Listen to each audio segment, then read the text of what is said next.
പടയപ്പയും ചക്കക്കൊമ്പനും വീണ്ടും ജനവാസ മേഖലയിൽ. ചക്കക്കൊമ്പൻ സിംഗുകണ്ടത്ത് വീട് തകർക്കാൻ ശ്രമിച്ചു. മൂന്നാറിൽ നിന്ന് ദേവികുളത്തെത്തിയ പടയപ്പ ലയങ്ങളോട് ചേർന്നുള്ള കൃഷി നശിപ്പിച്ചു. രാഹുൽ വിജയൻ ഇടുക്കിയിൽ നിന്ന് വിവരങ്ങൾ നൽകും. രാഹുൽ, എപ്പോഴായിരുന്നു ഈ ആനയുടെ ആക്രമണം? പ്രദേശവാസികളൊക്കെ ഭീതിയിലാണോ ഇപ്പോൾ?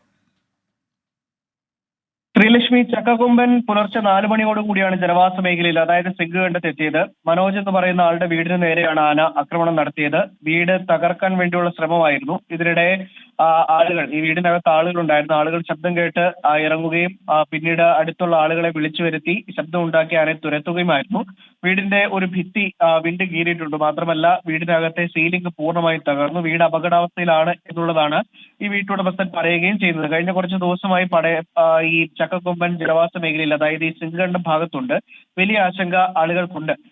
വനംവകുപ്പ് കൃത്യമായ നിരീക്ഷണം നടത്തുന്നുണ്ട് എന്ന് പറയുന്നു. പക്ഷേ എവിടെയാണ് നിരീക്ഷണം നടത്തുന്നത് എന്നുള്ളതാണ് നാട്ടുകാർ ചോദിക്കുന്നത്. കാരണം രാത്രി സമയങ്ങളിലൊന്നും ഈ ആന ജനവാസ മേഖലയിലേക്ക് ഇറങ്ങാതിരിക്കാൻ വേണ്ടിയുള്ള ശ്രമം വനംവകുപ്പിന്റെ ഭാഗത്തുനിന്ന് ഉണ്ടാകുന്നില്ല എന്നുള്ളതാണ് നാട്ടുകാർ പറയുന്നത്. പക്ഷേ വനംവകുപ്പ് പറയുന്ന കൃത്യമായ നിരീക്ഷണമുണ്ട്.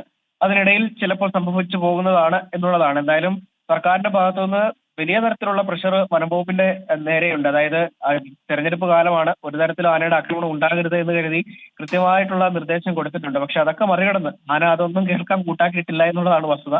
ആന എന്തായാലും ജനവാസ മേഖലയിൽ ഇറങ്ങുന്നു, നാശനഷ്ടം ഉണ്ടാക്കുകയും ചെയ്യുന്നു. പടയപ്പയും അതുപോലെ തന്നെയാണ്, കറങ്ങി നടക്കുകയാണ്. മൂന്നാറിൽ നിന്ന് ദേവികുളം ഭാഗത്തേക്ക് എത്തിയിട്ടുണ്ട്. മിഡിൽ ഡിവിഷനിലാണുള്ളത്. മേഖലയോട് ചേർന്നുള്ള കൃഷി പൂർണ്ണമായും നശിപ്പിച്ചു എന്നുള്ളത് നാട്ടുകാർ പറയുന്നുണ്ട്. രാഹുൽ, ഈ പടയപ്പയെ നേരത്തെ പിടികൂടണമെന്ന ഒരു ആവശ്യമൊക്കെ ശക്തമായി ഉയർന്നു വന്ന സമയത്ത് അതിനെ പിടിച്ച് കാട്ടിൽ വിടുക എന്നുള്ളത് പ്രായോഗികമല്ല എന്നൊക്കെ അന്ന് വനം വകുപ്പ് അറിയിച്ചിരുന്നു. അപ്പോൾ തുടർച്ചയായി ആനകൾ ജനവാസ മേഖലയിലേക്ക് ഇറങ്ങുന്ന വിഷയത്തിൽ വനം വകുപ്പിന്റെ ഇപ്പോഴത്തെ നിലപാട് എങ്ങനെയാണ് രാഹുൽ? പടയപ്പയെ പിടിച്ചു മാറ്റാൻ കഴിയില്ല എന്നുള്ളത് വനംവകുപ്പ് കൃത്യമായും പറഞ്ഞിട്ടുണ്ട്. നിലവിൽ അത്തരമൊരു സാഹചര്യം ഇല്ല. മാത്രമല്ല, പടയപ്പ ഉൾക്കാട്ടിലേക്ക് തുരത്താനും കഴിയില്ല. കാരണം മൂന്നാർ മേഖലയിൽ ഉൾവനമില്ല. അതുകൊണ്ട് തന്നെ അങ്ങനെ എത്രയും പെട്ടെന്ന് തുരത്തുക എന്നുള്ളത് പ്രായോഗികമല്ല എന്ന് പറയുകയും ചെയ്തിട്ടുണ്ട്. പക്ഷെ അതിനെ നിരീക്ഷിക്കാൻ വേണ്ടി ഒരു പ്രത്യേക സംഘത്തെ നിയോഗിച്ചിരുന്നു. അവർ നിരീക്ഷിക്കാനുണ്ട് താനും. പക്ഷേ ആനയെ പിടിച്ചു നിർത്താൻ അവരെ കൊണ്ട് സാധിക്കില്ല എന്നുള്ളൊരു വസ്തുതയാണ്. അതിങ്ങനെ കറങ്ങി നടക്കുകയാണ്. ഉൾവനമല്ലാത്തത് കൊണ്ട് തന്നെ ലയങ്ങളിലൂടെയൊക്കെ സഞ്ചരിച്ച് ജനവാസ മേഖലയിലേക്ക് എത്തുന്നതാണ്. അത് വനം വകുപ്പിനെ കുറ്റം പറയാൻ പറ്റുന്ന ഒരു സ്ഥിതിയല്ല ഈ പടയപ്പയുടെ കാര്യത്തിലുള്ളത്. പക്ഷേ ഈ ജനവാസ മേഖലയിൽ ഇറങ്ങുമ്പോൾ അവിടെ നാശനഷ്ടം ഉണ്ടാക്കാതെ വനം വകുപ്പിന് വേണമെങ്കിൽ തുരത്താം.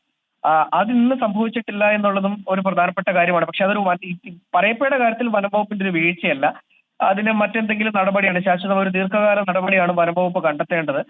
നിലവിൽ എന്തായാലും ആശങ്കപ്പെടേണ്ട ഒരു സാഹചര്യമില്ല. എന്തായാലും 2 ആനകളെയും പിടിച്ചു മാറ്റുന്ന കാര്യത്തിൽ വനംവകുപ്പ് ഒരു തീരുമാനത്തിലേക്കും പോയിട്ടില്ല.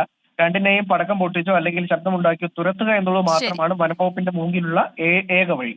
ശരി, രാഹുൽ വിജയൻ ഇടുക്കിയിൽ നിന്ന്.